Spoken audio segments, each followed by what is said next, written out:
Hello friends, मैं आपका mentor के सिंह और आज फिर हम अपने DSSB पीजीटी पॉलिटिकल साइंस की देखेंगे, तैयारी करेंगे। और पीजीटी पॉलिटिकल साइंस में हम क्या कर रहे हैं, एनसीईआरटी कवर कर रहे हैं। और आज आपका लास्ट चैप्टर है, यानी कि लास्ट चैप्टर है क्लास 11th की। आपकी कवर हो गई थी बहुत पहले, और क्लास 12th की दोनों किताबें होगा। आज क्या है, लास्ट चैप्टर है, यानी कि आज लास्ट चैप्टर है। और लास्ट चैप्टर के बाद आपको कराए जाएंगे सारे के सारे प्रैक्टिस कराई जाएगी सारे के सारे क्वेश्चनों की। और कहीं ना कहीं आज से क्या है, इस थर्सडे से कल आपका ब्रेक देकर आपको परसों से थर्सडे से आपकी क्या कराई जाएंगी, सारे के सारे प्रैक्टिस कराई जाएगी।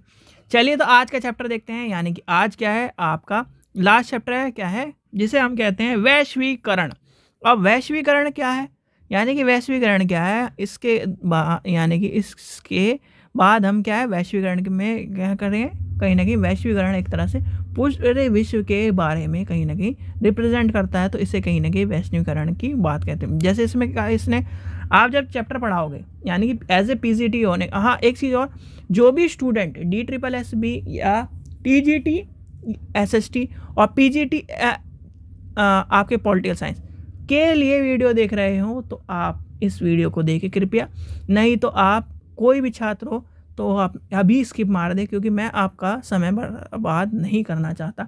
जो आप क्या है TGT SST स्टूडेंट, कोई भी SST हो जाए, ठीक है, और PGT पॉलिटिकल साइंस के स्टूडेंट ही इस वीडियो को देखें कृपया। नहीं तो आप इसको स्किप मार सकते हैं, क्योंकि ये कहीं ना कहीं उस हिसाब से बनाई जा रही है, ना कि पूरी एनसीईआरटी कवर कर बनवाई जा रही है।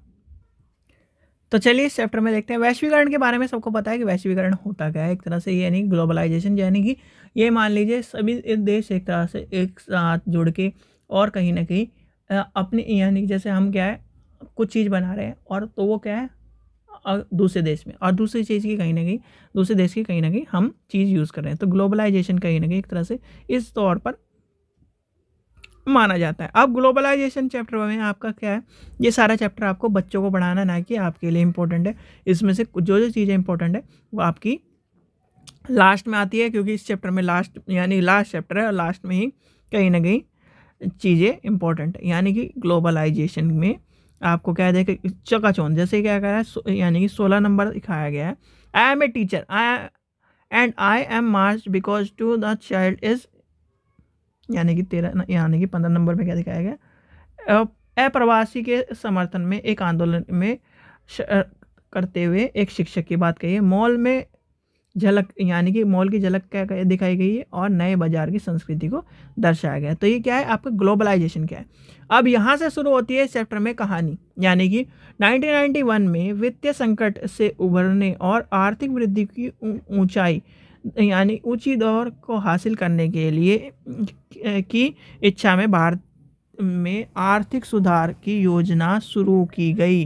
तो आपसे पूछा जा सकता है कि आर्थिक सुधार की योजना कब शुरू की गई, तो 1991 में की गई थी। तो आपको ये पता होना चाहिए। चलिए आगे चलते हैं, एक दो क्वेश्चन और इम्पोर्टेंट है इस चैप्टर में।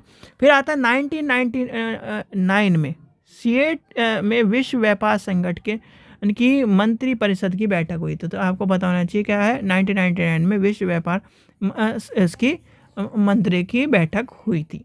आगे चलते हैं। अब आपसे पूछा जा सकता है WSF क्या है, वर्ल्ड सोशल फॉर्म। तो क्या है WSF की फुल फॉर्म क्या है, ये आपकी वर्ल्ड सोशल फॉर्म की पहली बैठक 2001 में हुई, जो कि कहाँ है, ब्राज़ील, ब्रिटेन, यानी ब्राज़ील के पाटन एल्गेरी में हुई है। और उसके बाद क्या है, 2004 की चौथी बैठक मुंबई में हुई है। इसकी बैठक ब्राज़ील में मार्च 18 में हुई है। तो ये बैठक आपकी यहाँ से पूछी जा सकती है। तो इस तरह का क्वेश्चन आपको देखने के लिए मिल सकता है, यानी कि वैश्वीकरण की बात है। तो यानी कि छोटा चैप्टर, जैसे कि आपसे क्वेश्चन पूछा जाए, अब आपसे क्वेश्चन में पूछ लो, यही क्वेश्चन आपके पीजीटी में आ सकते हैं, क्योंकि ये क्या है MCQ। तो पहला क्वेश्चन क्या है, वैश्वीकरण के बारे में कौन सा कथन सही है। अब बताओ, क्या ये पीजीटी में क्वेश्चन नहीं आ सकता, और ये कहाँ का क्वेश्चन है, क्लास 12th का क्वेश्चन है, ठीक है। तो क्या है, वैश्वीकरण के प्रभाव के बारे में कौन सा कथन सत्य है। अब क्या है आपको बताना वैश्वीकरण के बारे में, वैश्वीकरण के बारे में कौन सा कथन सत्य है, तो इसमें बता दो कौन सा कथन सत्य है।